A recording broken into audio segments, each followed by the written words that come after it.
And I'll first make a motion to approve them, but then we can discuss the changes, I guess. Yep. So I'll make a motion. Is there a second? I'll second. Yeah, so unfortunately Rob kind of copied the July minutes in the first 5 lines. So Jim and Liz were not at the last meeting. And then others not present were Kyle, Alec, Jamie, and Zach, and Scott Thompson, and Ruth Stewart. Brandy and Rod were here. Can anybody recall who else was here? Was Kate here? Was I online? Kate was probably here. Yeah. And then the fourth Was I one. online? I think I was online. You the may have last been. meeting. Yeah. Yep, On So it Zoom. should show remote. yep, Okay. I was remote. As were, I think, Brandy Yeah, I and think Rod. that's the recycled. And I was off Yeah. from 2 off of the meetings ago, family. so. That was- You were gallivanting, I was, You were the for some kids. You had to do reason, something with I'm- kids. right. Yeah.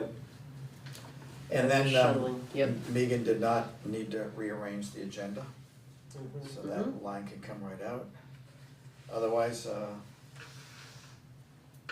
I'm not sure about who approved the minutes. What Jim obviously did not. Mhm. I think it was Frank and I. I think we were doing everything, because we were the only two here There's besides a, Megan. Okay. Okay, so are there any other changes to the minutes? These are important minutes because we approved the zoning bylaws. So we want to make sure they're right.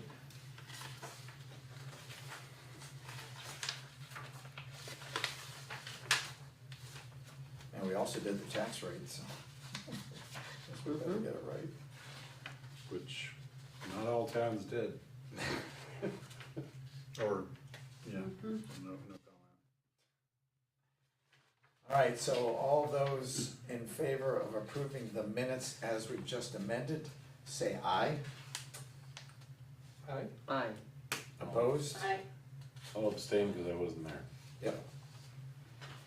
Okay, the next order of business is an opportunity for public comment. The room is empty. Is there anybody online who wants to make a public comment? I see we have Gay and Tyler with us. Go ahead, Gay. I have a question about, whenever I see the word bylaw on your agenda, my little heart goes pitter-pat.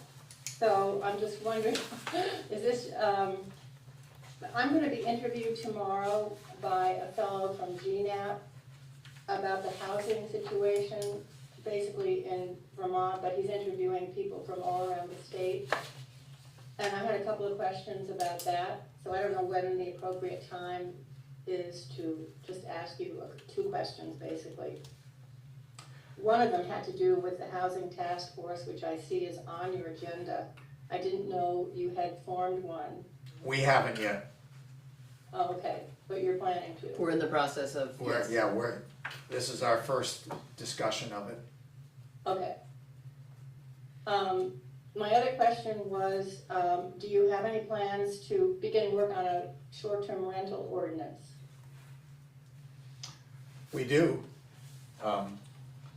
It didn't make its way onto tonight's agenda, but We're getting some good materials in too. Manchester had their study. A Right. couple are, going on right now. Vermont Digger had an article on, yeah. they've had a few articles. And So- New York, and the New York New York City City is certainly had has really done some interesting work. but luckily, it's kind of nice to have all those people working on it and be able to pick and choose, borrow from their deliberations.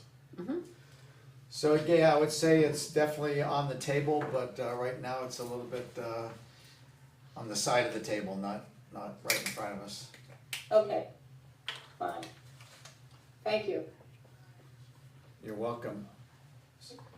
So if there is no other public comment, we will move right on to the zoning bylaw update. And I think we did approve, as you know, Gay, last month, the zoning bylaws as written. But there was some concern about the maps. So that is what we're gonna discuss tonight, I believe. Yep. Regarding, is, you know, just what, because we weren't even looking at a set of maps a month ago. And it was just, well, you know, we want this changed and that changed, and And I so, thought Brandy was gonna send you a set of revised maps. so we have Okay. just received them. Oh. But I think our lawyer, Mr. Barlow, believes that we need to rewarn the maps and revote them. So, that will likely be a November, December, process. I think we do too, don't we? Yeah, Oh, Like, they Yeah, have so to the- do it first, don't they? yeah, so it has to go through the same process, Gay, as the bylaw revision did. It's just an amendment to basically one map, but it has to go through the same process, cause you're materially changing the bylaw itself. So, So would we do it first and then send it to the select board, I yes, think? yeah. And just to Or kind of even- paraphrase what I think maybe occurred or didn't occur. The only material change to the maps was there manifested a discussion about adding a restriction for no building above 1,600-foot elevation in the rural resource protection area. And it was talked about multiple times. I don't know if it was ever moved and voted on. If it was, then I should be fired because I did the minutes. So, and it didn't make the minutes. So, I think even though everybody was likely very much on the same page with the thinking that the Upper Danby Mountain Road area didn't have the negative impacts above the 1,600-foot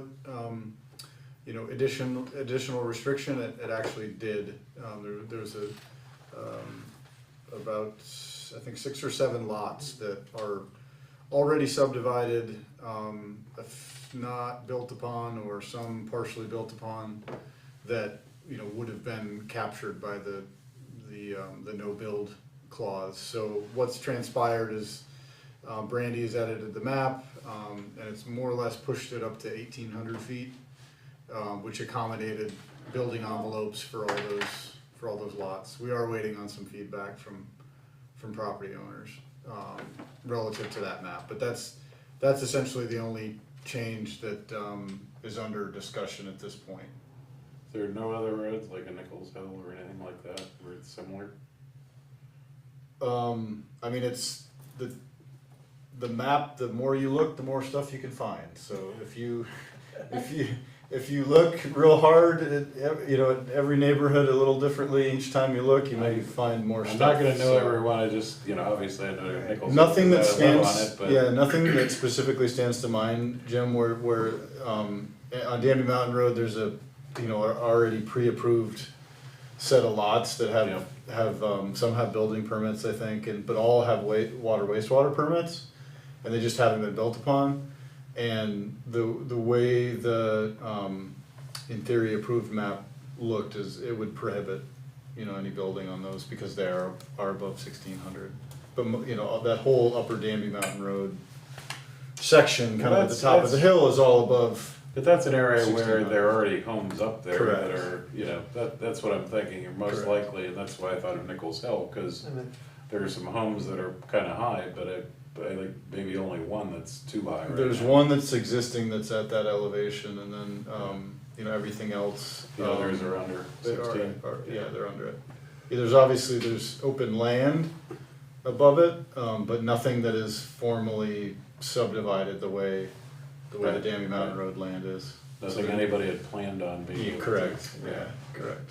And then obviously there's slope stuff up there too, but, so in short, that's the, the amendment is to amend the rural resource protection boundary on the map in that area and move it higher up the slope to accommodate those lots. And you have that map now from Brandy? We have an early draft of it, yeah. Okay, I'm just wondering, how to plan the public hearing for our meeting regarding the maps. I don't know that we would have time before our October. No, I think Tyler is gonna report on that next week, and it's probably a November Okay, thing. Yeah, okay, yes, it'll be November. We missed the public, the warning for the public hearing has to be at least 15 days before the hearing. And, we missed it. okay. It was simply because we didn't have the map yet. And I'm not saying that, in any way to try to, blame somebody, but this is what happened. Yeah, one thing I was having a hard And time so we'll on, put it on our November meeting and then I guess send it to you for your December meeting, select board, if that works. I was having a hard time on this map, understanding, cause it kinda is 2000, 1800, there's about where 1600, but looking at the lines that seem to be, and, it's kinda confusing as to what height things actually are, There's the 1800 line along there, and then Yep. here's another line down here that it just says 1600 down here, not near any line, and maybe is it a big plateau up there? More or less. Okay, cause it's looking kinda that way. More or less. The way, all the stuff in the middle is generally on a flattish, as flat as you can get in Vermont, Okay. type flat. Yeah, I was just having a hard time It definitely figuring out slopes- how it tall slopes things down were, down the hill. And there is even there's an edit to that map, because there was 218 Hillside, there's a camp there, logically, That's showing up outside right now. yeah, and there's a request to edit that and push it to 1800 all the way over, so that where that camp is and where likely the building envelope would be for maybe a permanent house would be accommodated there. So if the owner ever wanted to, build a house there instead of the camp, they'd be able to do that. And everything kind of below that, you can see it on the topography, it falls off really steeply, even though. Now, is the top of this map where we switch over to Danby, or not? There, yeah. Yes. So that's the end of town. That's why there's a straight line across it like Yep. that. So, Do we need to change any words in the zoning bylaw? I mean, there's a new elevation, you just mentioned 1800, and I don't recall 1800-foot elevation being, that's a Brandy question. Her solution is to amend the map, so if there's a physical description in the bylaw, that physical description would have to get amended too. So she'll have to provide us with that, with those data points. And I don't know that there is a physical description like there used to be. I think there's just a reference to the maps. all right?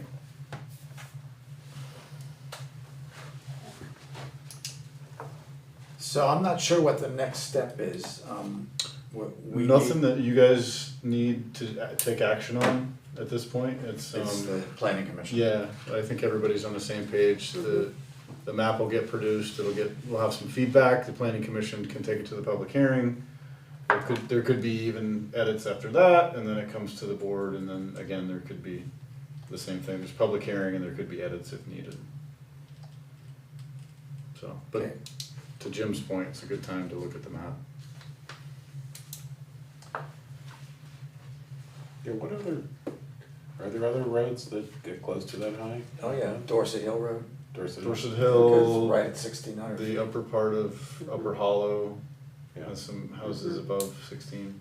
Yeah. Red Tail, that general Okay, yeah. area. Tail, There's- right? Okay. The house at the end of Red Tail's like above I don't know the 1700. town's elevations as well as I should, you know. All right, well, we will move on to the next item on our agenda, which is nonprofit appropriations for our annual meeting. Yep, so this one's been kicked around a little bit, and there hasn't been a full board, to review the information that we received from, Rosalie Fox and, I think Allison Clark. Worked on it and just gave some kind of feedback and some concerns. I think that everybody's seen it and likely read it. More or less related to some of the, discussions that the board was having earlier in the spring around the nonprofit appropriation process and benchmarks, requirements, you know, the process to do floor vote versus Australian ballot, and then also the discussion about, you know, whether or not to require petitions. So I've got a prepared, you know, quarter pager there with just the recent bulleted discussion items.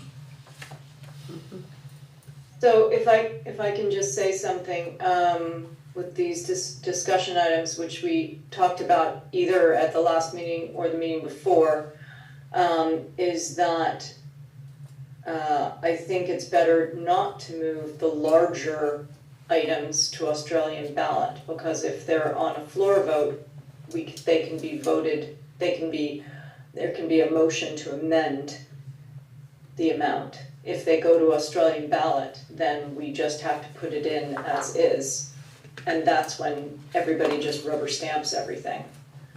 So I think particularly when we're talking about shifting appropriations of 2,500 or more, those should actually stay as a floor vote, so that there's the potential to change them if there's something that we feel is out of line. That was my understanding of our discussions. Yeah, you know, honestly, I can see all the point about disenfranchising and all, but honestly, it's, you know, everybody has the option, you know, especially if we provide a remote, then, you know, almost everybody has the ability to be there.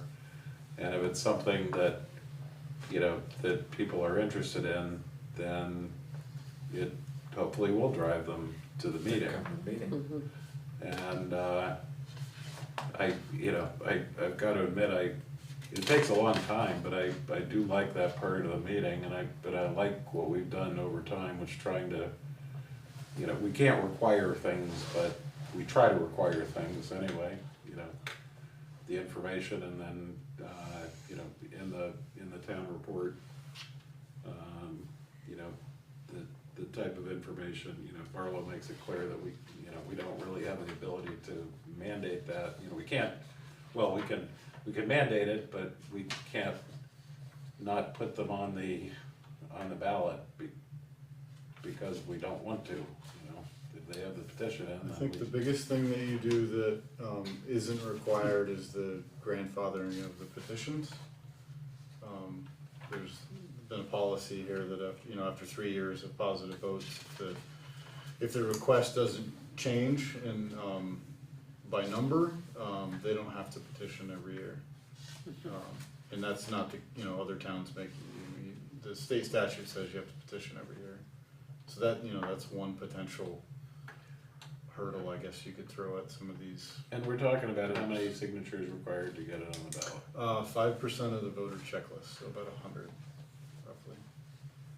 Which I mean, I think it's a good idea to require petitions for the larger amounts. Yep. The smaller amounts, the ones that are getting a couple $100, I don't think they need to go through it, because a lot of them are going to 6 and 7 communities trying to get their petitions in. Yeah. But I like the concept of 2,500 or more, you have to get your signatures every year. Mm-hmm.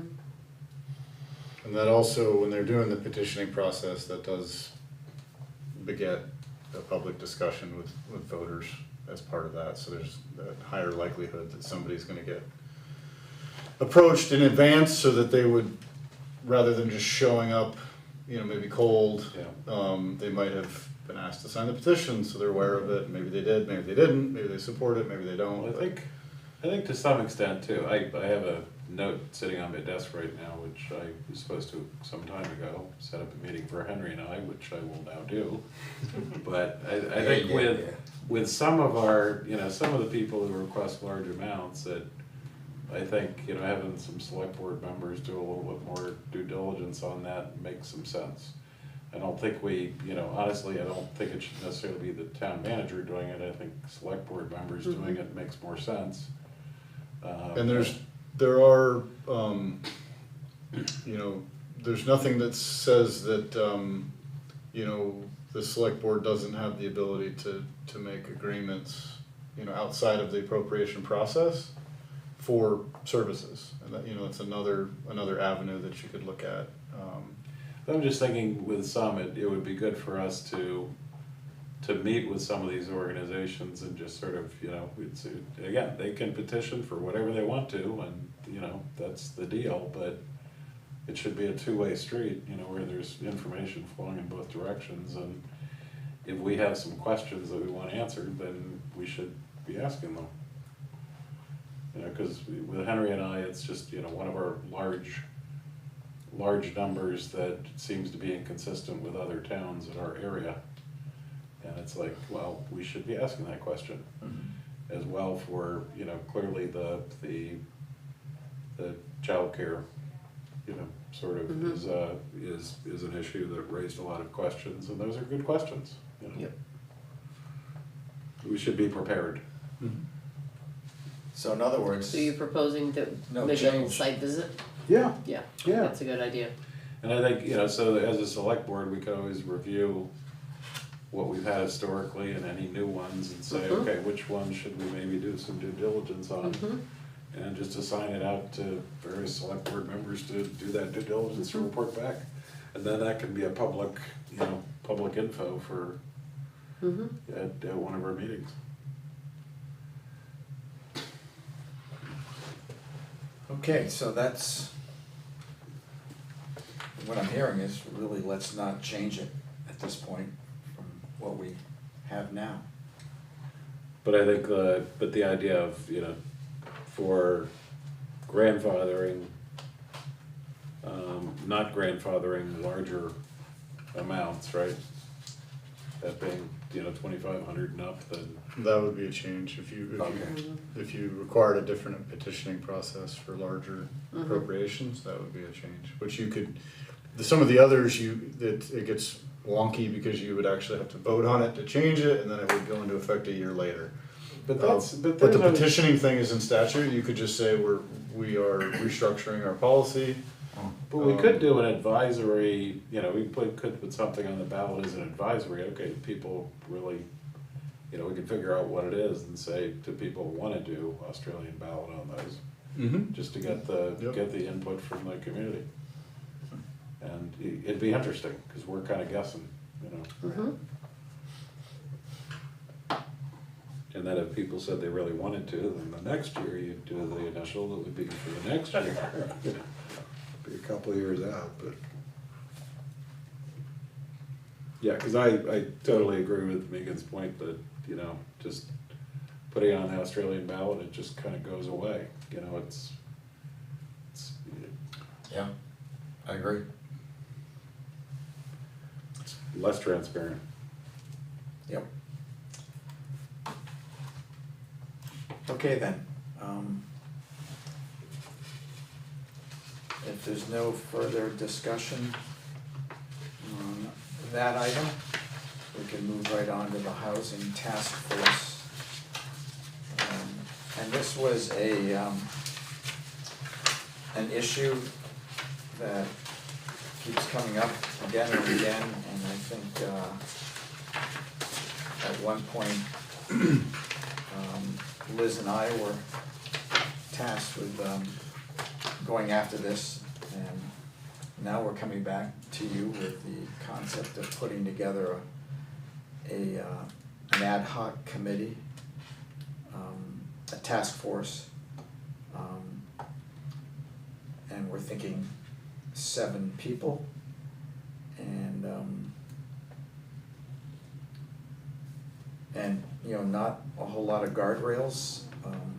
When you say 7 people, does that include 2 select board members, since it's 5 open spots? Yeah, that would be including Henry and I. And so what we have here is a list of just potential people. If there's any other ideas, obviously we could add them to the list. Mhm. I like having Julie Citron on there, you know, having a realtor. Give us a good, Just for some Perspective. context, a number of the people on this list participated in the Dorset Tomorrow process. One of the 4 topics that the town voted to look into, one of them was diverse housing and attracting new residents. That was in 2018 or 17, 18 I think. And so some of these names were folks that participated in that.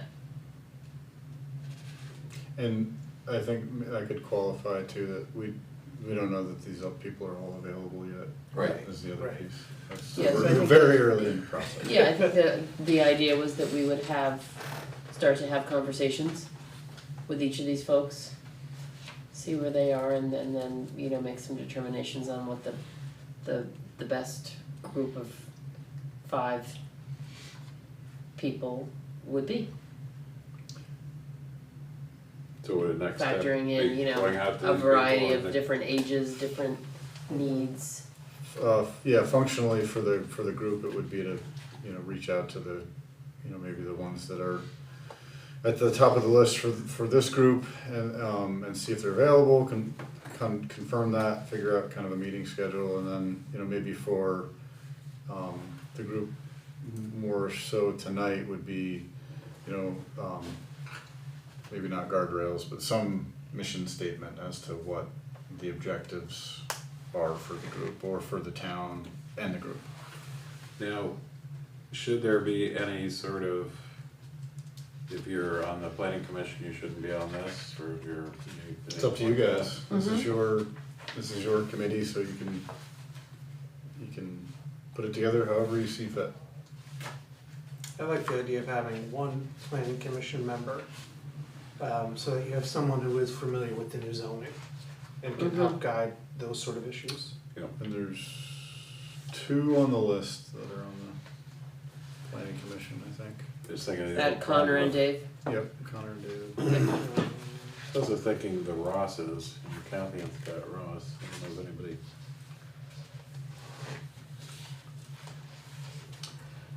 I mean, I took a stab at a mission statement, very basic though, which would be, the mission of this committee is to suggest solutions to the unavailability of housing for families making $75,000 to $125,000 annually. That's very brief, not a lot of guardrails. But it certainly gives them a lot of freedom to, you know, explore lots of solutions. And is it targeted just to that group, or we'd also talked about, you know, it's such a big topic, but there's also, you know, senior housing and being able to age in place in the town that you have been living in. So, again, you know, those numbers can be changed. 75 seemed, I mean, I kinda chose that number because basically Habitat for Humanity kind of, that's where they're top. I was kind of, you know, what came to mind was the project they were trying to do in Manchester that's down next, which is, Yeah. you know, a section of it being, you know, based upon percentage of you know, percentage of Vermont median income, I think. And yeah, I think a lot of these projects end up being like, you know, X% for this income tier, and then X% for this income tier, and then some that's just, you know, wide open or something. Generally below a certain number, that's it. Really? Yeah, there's nothing, the numbers that Henry just mentioned are not, traditionally not supported. The missing middle stuff falls into that.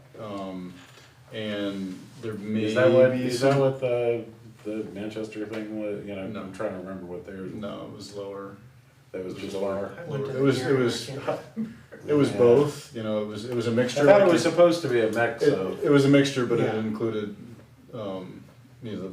the full gamut, so to yeah, I speak. just figured part of it was to make the whole thing work, then if you're providing lower Correct, income, Well, and then with you with need the, some higher income with higher Right. rental. Yeah. with the rates. sponsors, That's the whole alchemy of it. with the particular sponsors of that project, most of their funding comes from the middle and the lower. So they had to have a certain Which I think- percentage of those. And we definitely want So that when you start to missing carve middle, out the that- units and then drive the numbers down, then the numbers don't But we work. want that missing middle to be covered, but I think, like Liz, I really like the idea of, I think there are a whole lot of single people in big old houses who wouldn't mind being in something, to me, I look at, with my wife doing the barn sale, which did quite well this weekend, but, end up spending a lot of time going to people's houses to pick stuff up, and like Equinox on Battenkill is a community that I've spent a lot of time up there, and, that's, actually, that is very much a senior downsizing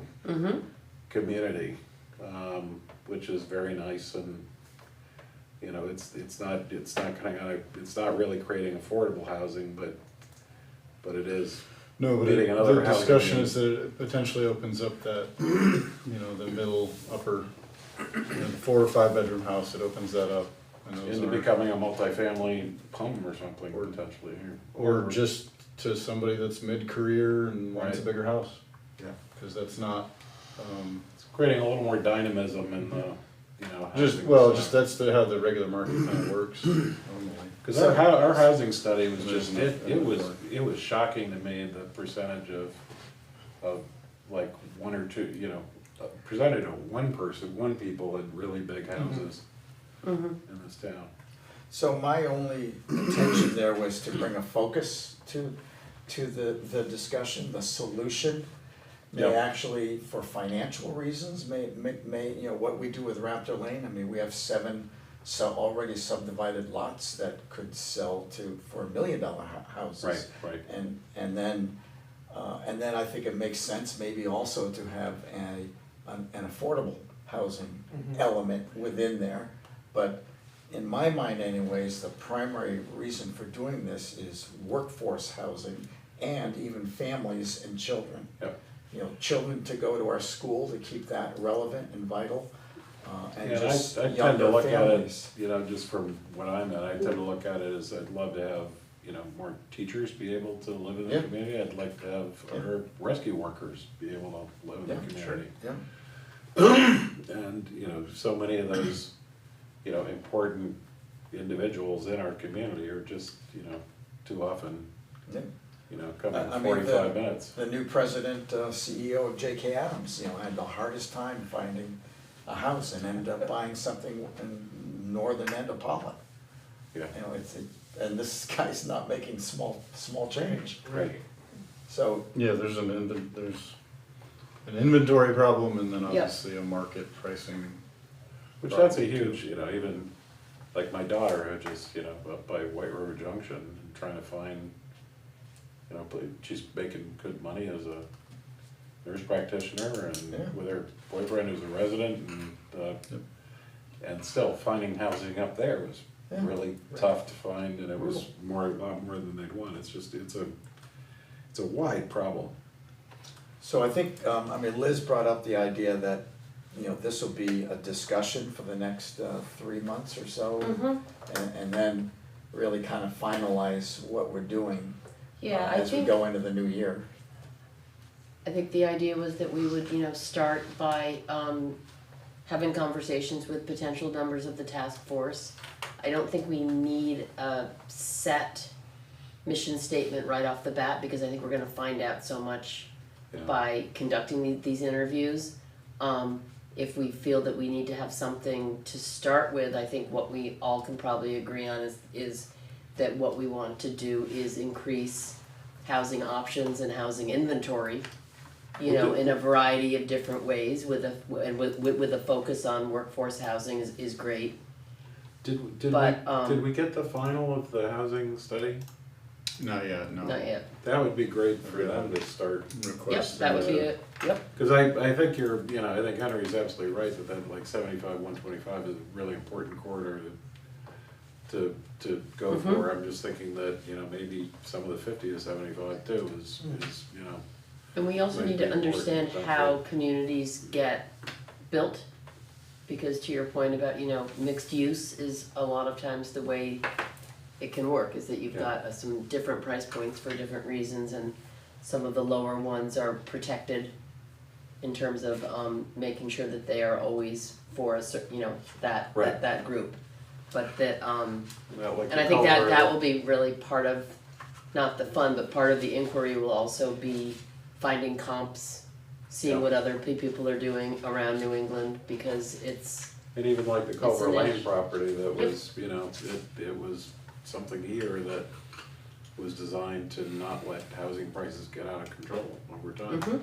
I don't understand it as well as you guys do probably, but it seems like, you know, that is sort of important to have if you wanna provide some housing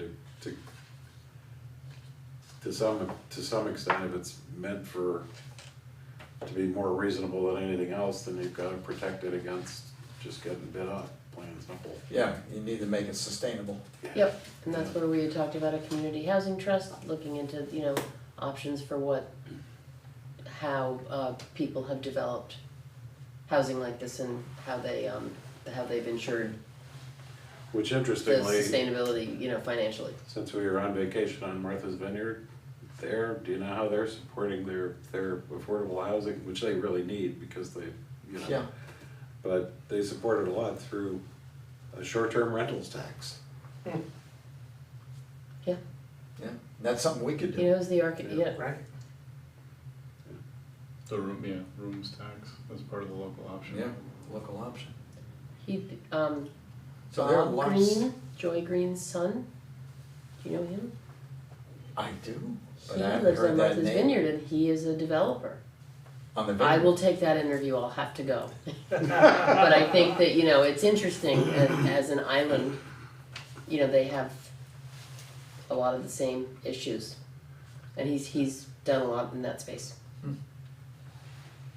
Well, they have it to the nines, I would think. Yeah. They have a huge, they even, But they also know that they need to have a vibrant, you know, stock and inventory available to keep the industry, to keep the tourism industry but I'll tell you, going. my sister-in-law teaches in the schools there, and it's like, the English as a second language has just gone through the roof on Martha's Vineyard, because, you know, it's Portuguese heavily.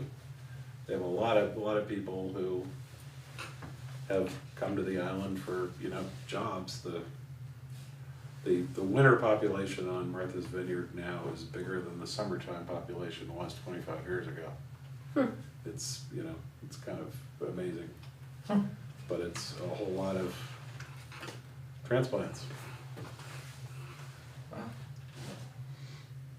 So I guess Liz and I will just keep pushing away at this. We will, we'll report on October 17th. And And maybe, we'll plan to have made some good headway by then. That sound good? Sounds good to me. Megan, do you have any questions or thoughts about this topic that you wanna share with us? Not really. Okay.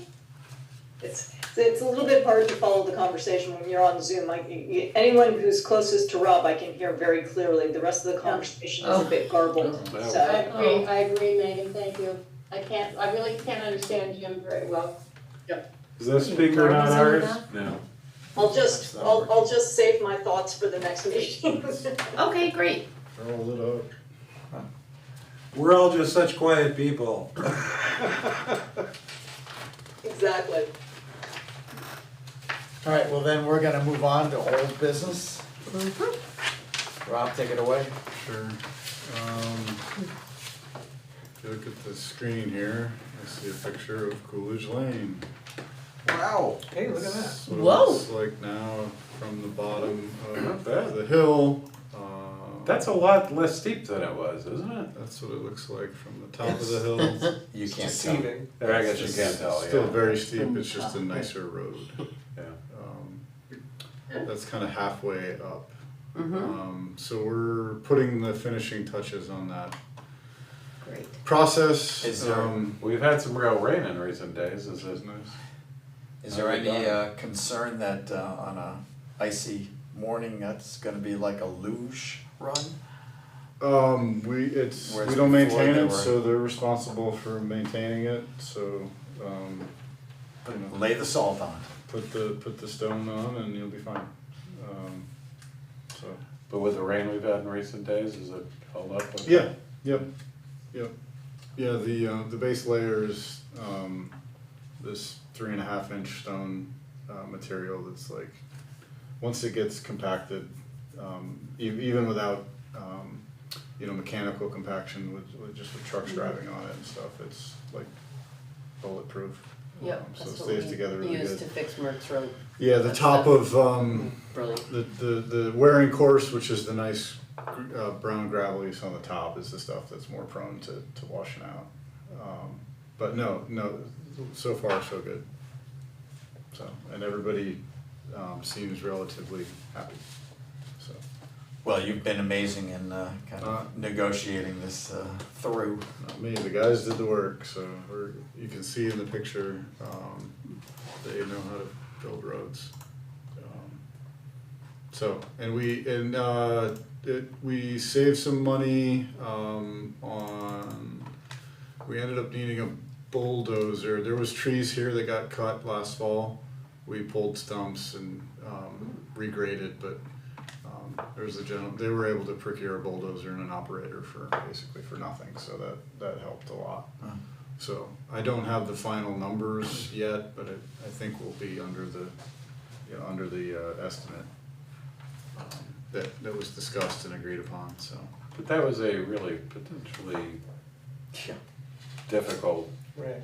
long-term situation, so that does really deserve a lot of credit. Yeah, this is probably, if you were to hire somebody to do this is probably a $75,000 Wow. job with there's 50 loads of that material.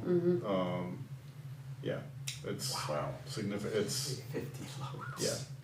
yeah, of just the larger stuff, so, we trucked it, staged it, it didn't take an insignificant amount of time in the last month or so. So,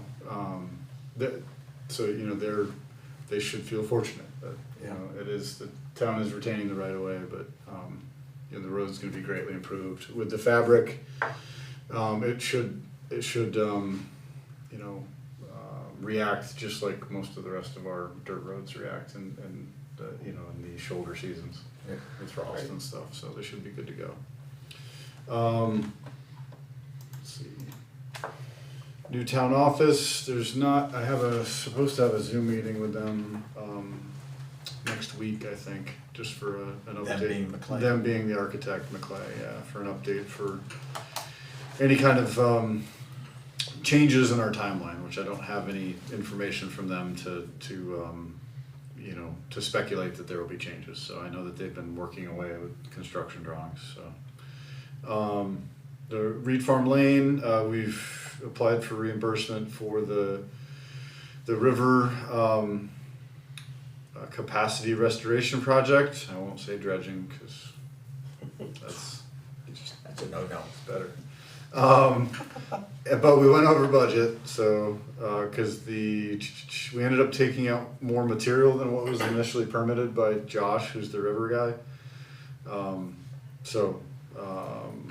But that is more or less done. FEMA is now sitting on the updated, paperwork from the state, to restructure the FEMA grant, to increase the potential price of the buyout. So we're in a kind of a waiting period, and it could be a few months before we really hear anything. We have been in communication with Bernie's office, and there's a staffer there that has offered to kind of help when the timing seems like it's right. So we do have kind of all that set up and ready to go. So, I heard through the grapevine that Chanticleer also owns other land on Reed Farm, and that they were thinking about doing a boundary line adjustment kind of take some of the Chanticleer land to their other lands, and I don't know if that would screw this up. The short answer is I don't think so. They have 2 lots up above. Yeah. Both are undersized. They both don't make the 3 acre. Okay, So I think that they need to move one of them for some reason. So essentially going to go from 3 to 2 lots, okay, I think. So they'll probably merge the 2 upper lots, but when they do that, logically draw the boundary in some manner Okay. where it may affect. I just wasn't sure how this FEMA stuff was structured. Yeah, I can't imagine the land was a big part of the value, but. No, but to that point though, Frank, that if we're able to, potentially move the line a little bit to the west of the Chanticleer lot, which the town will then own, that would afford maybe a little bit more flexibility with moving Brookside Okay. Drive, so that's something we could look at. Let's see, broadband, I don't know that they're done with the build out, but they're certainly, I think, selling it to people, so I'm installed. that's How is it? good news. Good. It's supposed to be It's, 4 times as fast and cheaper. Yeah, I Then there are ended other up just products. going for the 1 gigabyte, which was enough, cause I used to have only like 400 or 500 or something. So anything's. And, it's. We it's- measured ours and it was only 4 megabytes rather than gigas. And yet Netflix seems to come through on it just fine. Well, it's with the Fidium, with the, No. with Or your, consolidated, yeah. yeah, cause right now mine, a lot of it is if you have an old router or something, that's gonna be, that's gonna slow you down. Yeah, you gotta. Cause I had with Comcast, I updated my router and I sped it up a lot. But then, I went from, with Comcast, I was, like 400 up and 25 down. And now I'm like 800 up and down. So, Nice. it's, it's working. There have been a lot of people sort of complaining about, they've hired everybody who has a heartbeat, to do do the work, and so there are a lot of people complaining about it, but at the same time, I mean, it's, Bennington County essentially is gonna be, more than 99% covered with the few holdouts, being just in the next, there are like 16 or 18 residences in all of Bennington County that are not gonna have access to this. And, its price is better than some of the alternatives, certainly for what you're getting. So I don't know, there was a get together up at Bromley with Peter Welch came to and others and all, and sort of, celebrating it. And we're in Bennington County, we weren't the first to start, but we were one of the first to finish. And there are a whole lot of places else around the state that are still hoping to get it in another couple of years. All it took was $10 million. Yep. Well, That's the reality of it. Consolidated invested in 21 of their own too, so. Well, So it was 9 million from the It's COD money. and 21 million from them Money. to get it all built, basically. So, Okay, cool. Yep. Go ahead. Coolidge, no change on Legal Trail 6. Coolidge, we talked about Route 30 Village concerns. We're in the process of trying to add some weekend shifts above and beyond our regular time, just in reaction to some complaints we've gotten recently, so. you say some break-ins? Yeah, Yeah, mostly over here, okay. East Dorset. yeah. I haven't heard anything with the old neighborhood watch stuff. No, no, I think it's like localized stuff, but it's nothing super significant. I think that like stuff is recovered, but it's better to try to Yep. get a patrol car around if you can. All right, any other questions for Rob on his town manager report? Nope. Rob, why don't you move on to the finance report? Yep. Delinquent taxes, you can see we're ahead of last year, which is good. Fiscal '24, around the 20% mark and a little bit under budget at this point, which is good. But still very early in the year. Coolidge Lane, like I said, we're gonna tally the materials and see where we end up at, and that's gonna be the materials only cost. Taxes were collected September 12th. They came in at a pretty normal pace with a ton of online payments. And what else am I think we had, maybe in this month's cycle, we've had some of the fuel for the, trucking those loads and stuff might show up in there, and that would be new and different than what normally shows up. That's pretty much it, unless there's questions. Kind of talked. Any questions in the finance report? Mm-mm. Then I'd like a Well, motion. but there's, just one. Yep. I think it's a good one. Oh, I just was wondering, the Lower Hollow Road property, when was that last assessed? Do we know what the value of that is? You mean the upper The hall? market, the, Oh, acres, it's Lower Hollow Road, It's my fault, Henry. I didn't Yeah. know there was an it is name upper, on it. that's what I thought. Yeah, just thinking about that as a potential source to support housing too. I do not, we talked about, getting a valuation done, but the general thought was that it would be smarter to do the valuation after you had potentially a water wastewater permit. So that's kind of the process or the track we've been on. Mm-hmm. As well as waiting until the new zoning bylaws Correct. are Right. passed. That's the other, because it's, potentially the review might offer some different insights. So I can work on that. So I had, before I was on select board, walked it over, I think we mentioned this one of the last meetings, done a preliminary grading plan. Yep.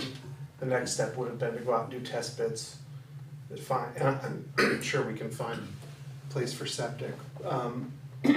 So I don't know, I can continue to do that, or I don't know if you guys wanna hire someone who's not. I'm trying to remember, on does that select have good access? board. No, No, it doesn't have good access. It's It's basically, basically you the have to put in a switchback The drive. difficulty It's, in the lot is that's the the challenge. initial access from Upper Hollow. Right.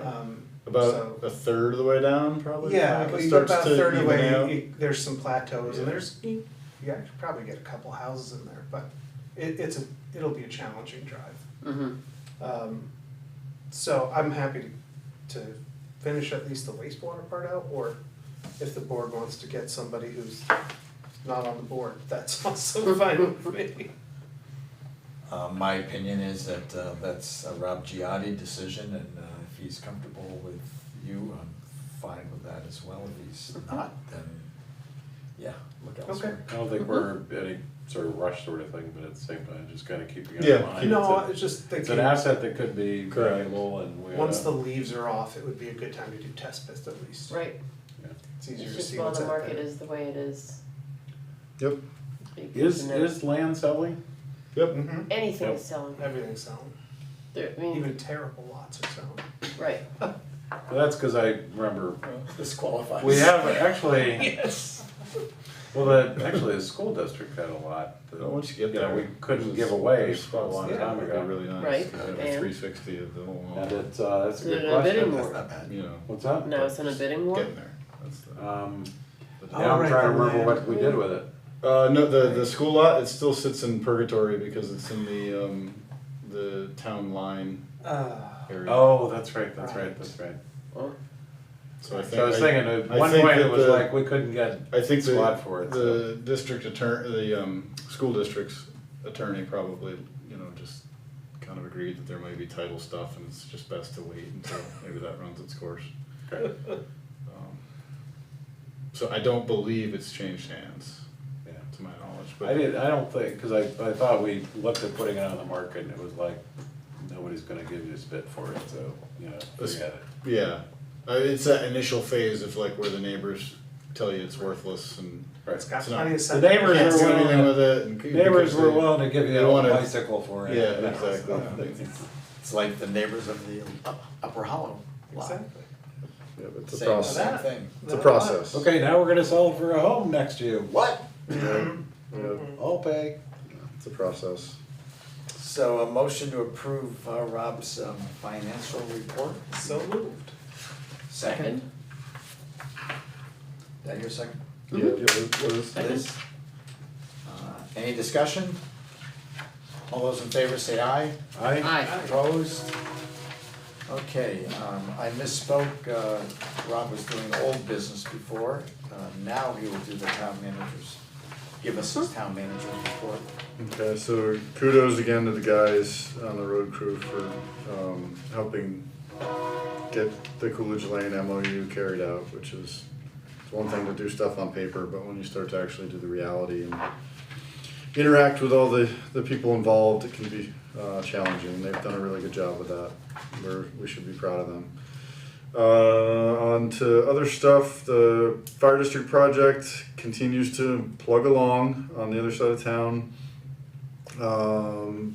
Sort of a large milestone in terms of, it hasn't been brought online yet, but it's a precursor to being brought online. I was kind of jumping the gun with the Route 30 North stuff.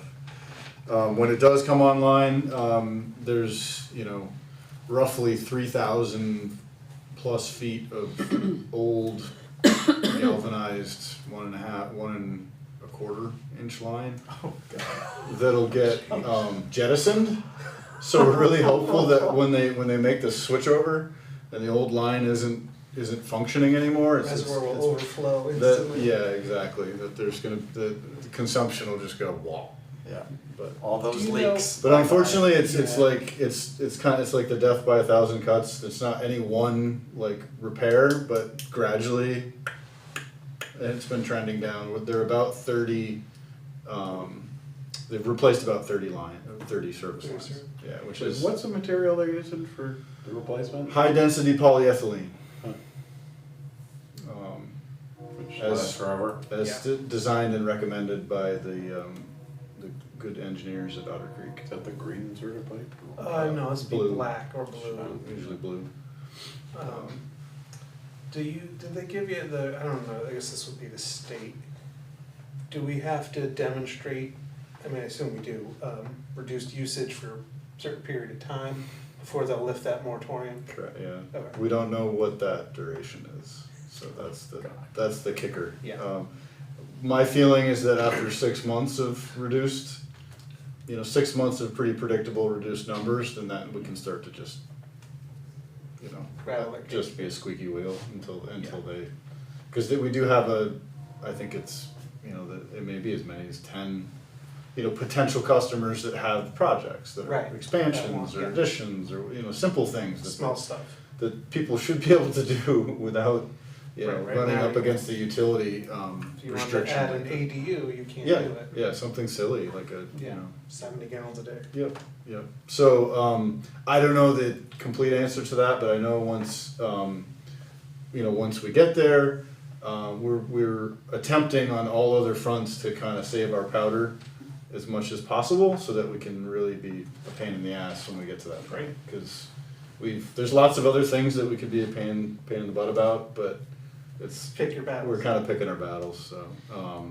and that's gonna be the one to really do it. The other component of that is that they have also required us to do a spring yield study on the current springs. Okay. So the current springs that have functioned for, over 100 years, that they never performed a modern yield study, so the state wants to see that.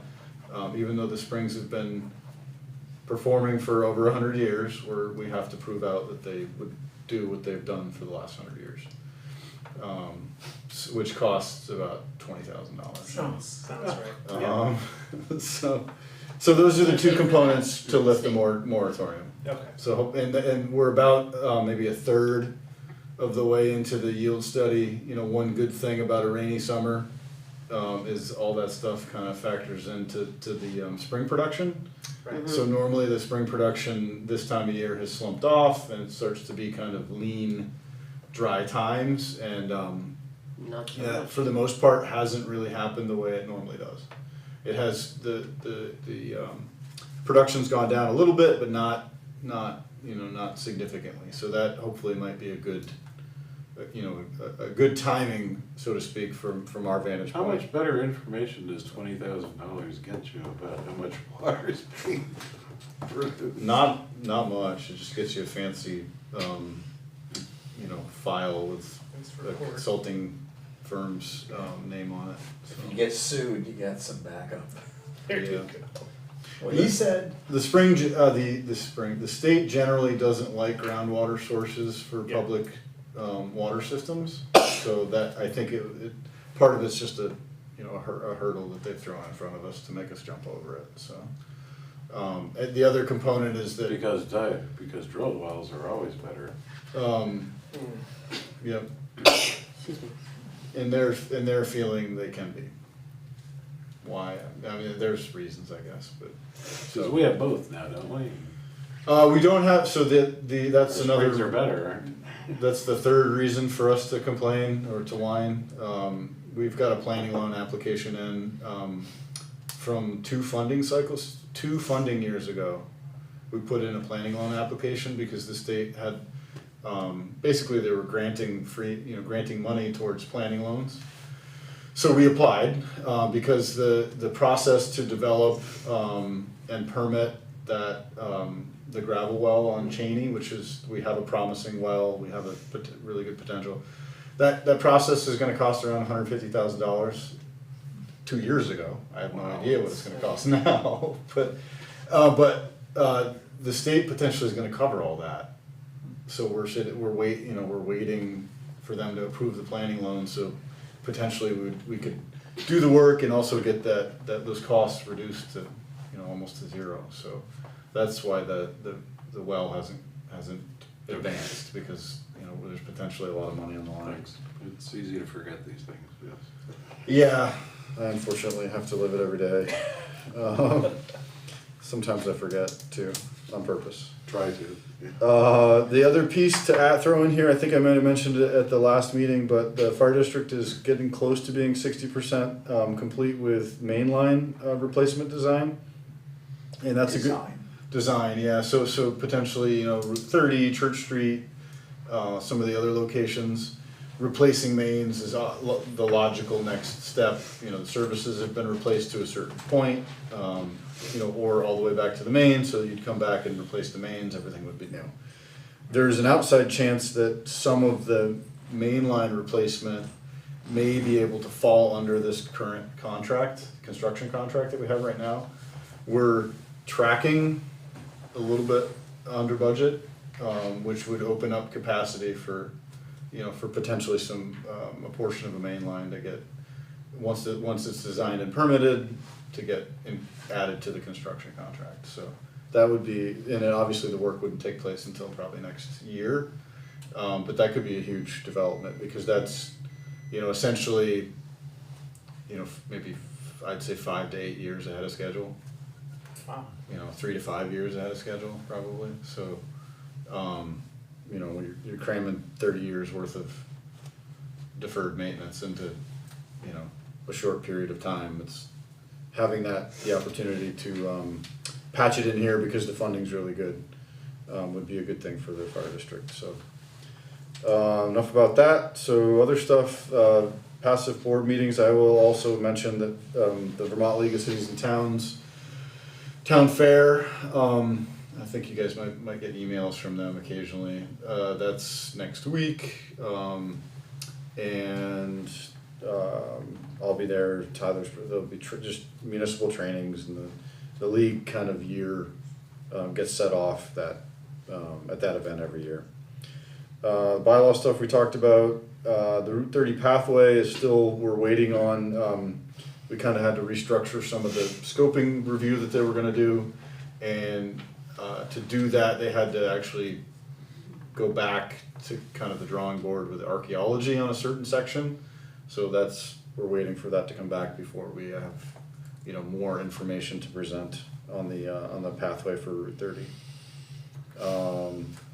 Other stuff, probably the only thing of note is I will kind of it's not in here, but I mentioned via email, we started an early discussion with Long Trail School about the continuing of the paving of the road from where we stopped to their driveway. And, you know, their intent, my understanding is the intent is that for them to try to get a budget number and, you know, potentially fund, I mean, I'm gonna ask for all of it. Yeah. So, fund it. So that would be all the way through the intersection. It would be, yeah, their scope would be from where we stopped, which is just the other side of like Shahadi's, Right. all the way through the intersection to their driveway. Yeah. And then logically, I think, and it would also include the apron down to Kirby. Just if there's a chance that we don't pave that, we don't want the apron to go in. The thing we potentially could look at is it would be short money to then pave from that intersection back to P Street. Oh, yeah, right, And then we would still have dirt on Upper Kirby, right. but the rest of it would be all connected pavement. Wow, yeah. So, And you think that's a good thing just because it, you know, really moves that process along? moves the well, I mean, Is it cheaper to you- maintain? you get into maintenance kind of donut holes where you're like hopscotching from spot to spot, and it can be like Upper Danby Mountain Road is a good example of, you know, it's just a section of Yeah, pavement that's just kind of out there by itself. yeah, You know, the truck, the salt truck has to, you know, do his job, sometimes before the dirt truck can get up there to do his job on the upper part of it, so it just adds kind of a layer to it. So to have it connected is more logical, like, you know, it would increase, you know, salt consumption and stuff like that, but on the flip side, you know, there's less grading and stuff like that that you're dealing with on the summertime stuff. So I will continue to report on that, and that might impact some of our capital planning stuff for next year.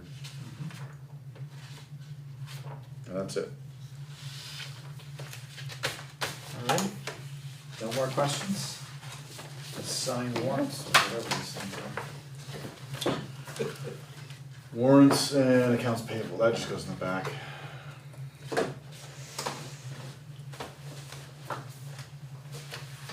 While we're doing that, just maybe another business item, just kind of a quick update on the rescue squad. You know, we have hired a new chief, they'll be taking over, Mike Casey's retiring in December. And hired Katie Van Dale as the new chief. Things have been going well. How do you spell her last name, just so I don't butcher it? Vandale, all just one word, sort of. Okay, and Van Dale, Katie. And we're excited about her taking over. She's working, she technically starts in October, but then takes over. She's been working with us for a while, but just not limited hours. Also, she actually has worked for Bennington Rescue, but she's also works for, she actually does, like for the coroner's office, doing investigations and things like that too. She's, I think she's gonna be excellent.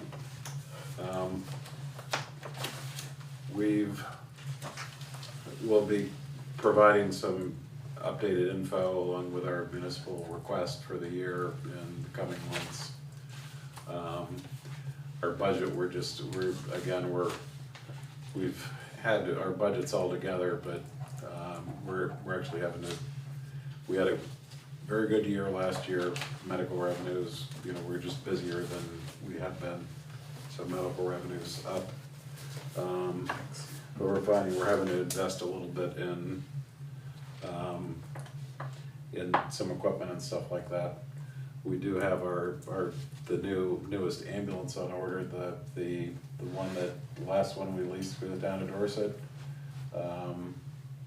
It's in its last lease payment year, and we have another one on order that you know, the wait time to get a new ambulance when we ordered it was close to 18 months. Wow. And so when we're in a position to, rescue squad's in a position to, you know, pay everything that needs to be paid before it gets delivered, but then hoping to, again, you know, execute a lease through the town of Dorset. We've also, you know, had some very nice donations that actually support us for some of these, you know, equipment needs and stuff like that. So we're gonna, you know, we'll let you know, but we don't expect to have a massive change in what we're asking for.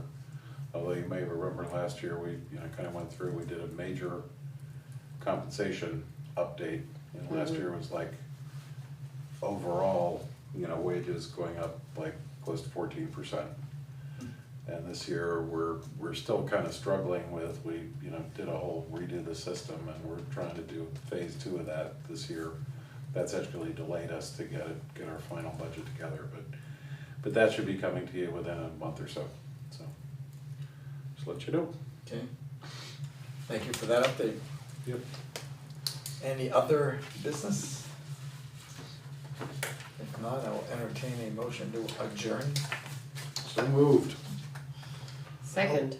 All those in favor say aye. Aye. We are adjourned. Thanks, Megan, for the opportunity. He runs a mean meeting, Megan. 8:11. Don't test I like it. positive. I like it. Thanks, guys. Thanks. Have a good night. All right. Down the Look at Vermont that. School Board Association 8:10. Board, Big time. I love it. we had